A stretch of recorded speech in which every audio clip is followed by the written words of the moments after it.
കേരളത്തിലെ തദ്ദേശ സ്വയംഭരണ സ്ഥാപനങ്ങളിലേക്കുള്ള തെരഞ്ഞെടുപ്പ് അടുത്തു വരികയാണ്.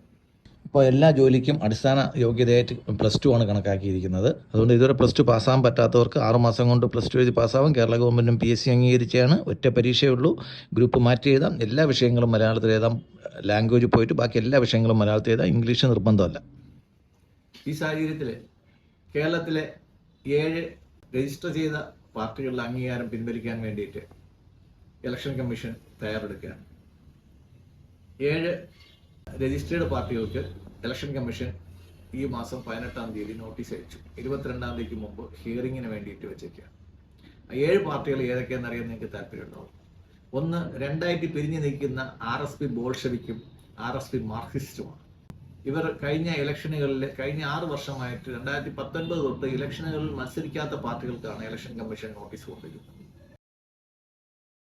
ഇനി അടുത്ത 3ാമത്തെ പാർട്ടി നാഷണൽ ഡെമോക്രാറ്റിക് പാർട്ടി സെക്യുലറാണ്. ഈ പാർട്ടിയും കഴിഞ്ഞ 6 വർഷമായി യാതൊരു ഇലക്ഷനും മത്സരിച്ചിട്ടില്ല. നേതാജി ആസാദ് പാർട്ടി എന്ന് പറയുന്ന ഒരു പാർട്ടിയുണ്ട്. അത് നമ്മളിൽ കുറച്ച് പേര് മാത്രമേ കേട്ടിട്ടുണ്ടാവൂ. അടുത്ത് വരുന്നത് SNDP യോഗം സ്പോൺസർ ചെയ്ത് കേരളത്തിൽ തുടങ്ങിയ ഒരു പാർട്ടിയാണ് SRP, സോഷ്യലിസ്റ്റ് റിപ്പബ്ലിക്കൻ പാർട്ടി.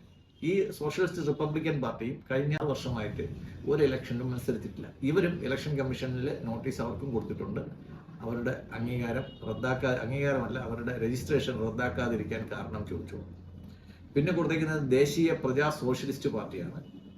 അവർക്കും കഴിഞ്ഞ 2019 തൊട്ട് അവരും ഇലക്ഷനിൽ മത്സരിച്ചിട്ടില്ല.